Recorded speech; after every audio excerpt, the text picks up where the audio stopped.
Issues has released their final song ever. Ocean Avenue is being reimagined. Mayday PArade goes lo-fi, and more new releases you should know about. We're the Emo Social Club. This is new music you need to be plugged into.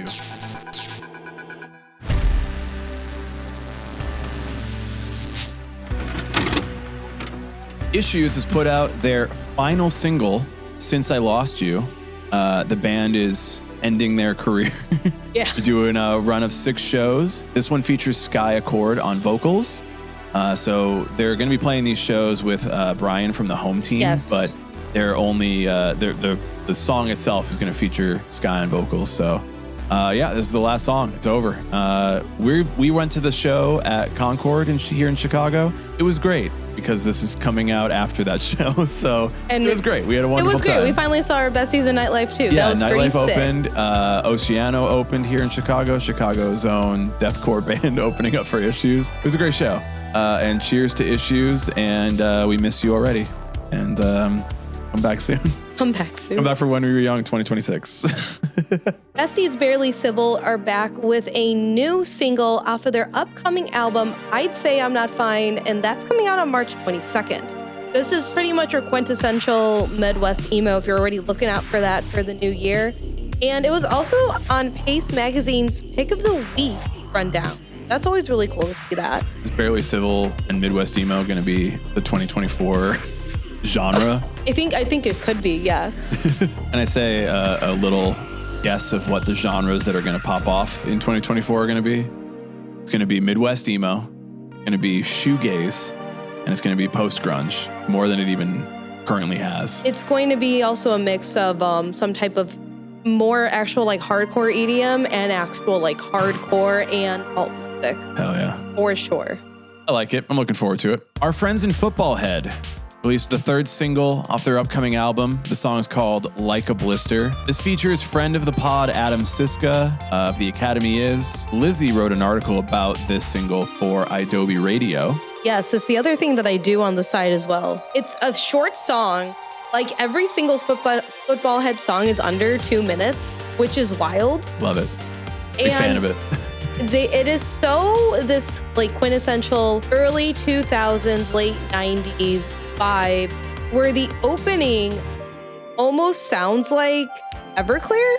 Oh yeah. I had to keep re-listening to it. I'm like, is this remind me of Swim Out Past the Breakers? Swim out past the breakers. And it was different, but I really did enjoy it. It's coming off of their debut album, Overthinking Everything, which is coming out on March 1st from Tiny Engines, the label that was resurrected. I think that this is definitely an act that I think everybody needs to keep an eye on. Yep. And not just because Adam Siska is in it. I think it's great that he is. This is the start of like a Footballhead, not a revolution, but I think it'll usher in this Chicago indie music scene that was once really, really popular and really hot in like 2010 to like 2015. I think we're gonna have a renaissance of it. Make sure to check that out. Also check out Lizzie's article in Adobe Radio on Footballhead. We have new I Don't Know How. Idkhow. I don't know how, but they found me. The song is called Infatuation. So now, I Don't Know How is a solo project. After who really knows what happened with Brian Lehman. It's a shorter song too. It's obviously very like poppy, dancey.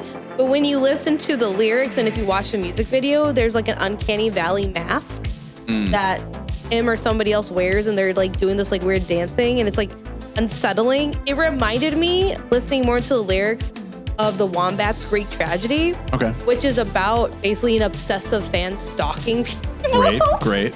But when initially, allegedly, this was sent out, but it was wrong.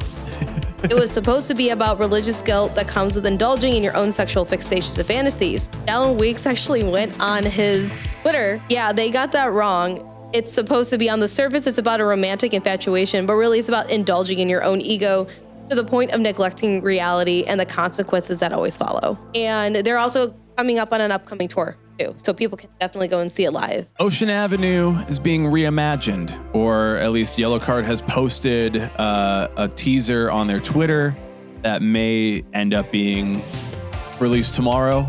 We're recording this before it's actually released, so we only have the teaser to go off of, but it does sound like they're reimagining Ocean Avenue for a different vibe. I mean, they had that Steve Aoki dance remix, so why not, go the reimagined route and do something more slowed? I think Yellowcard can just keep going. They announced they're doing a tour with Third Eye Blind this summer. Yeah, they are. So that'll be rad. Hopefully we'll be there. Ideally, we'd be there. I love Third Eye Blind, so I want to go. Beauty School Dropout does a Noah Kahn cover with Season of the Sticks. They call this a grunge version. It might just be a video that they're posting on their TikTok. I looked it up and I didn't see anything that they were going to release it, but if there's enough popularity. I mean, so we're literally just posting this because we want them to release the full version. Correct. It's a cool cover. It's good. We like Beauty School Dropout. Big fans of them. So drop it. Release the whole single. What are you doing? Why are you making us wait?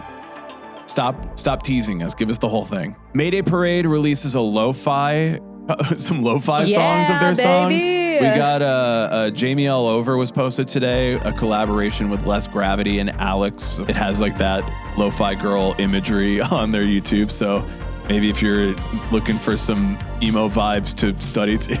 There is a emo alt playlist of lo-fi because Less Gravity has collaborated with Pure Noise to do a lot of different renditions. So there's like a Hot Mulligan one. I remember I listened through it one day just to like understand the vibe.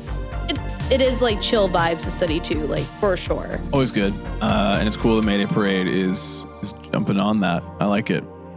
Good for you, Mayday. And if you're listening to this, make sure that you're subscribed to our YouTube because this Friday, we are dropping our third review of the When We Were Young albums, and we're going to be reviewing A Lesson in Romantics by Mayday Parade. So you want to make sure you're there to listen to that. We're reviewing every record from When We Were Young, 2024.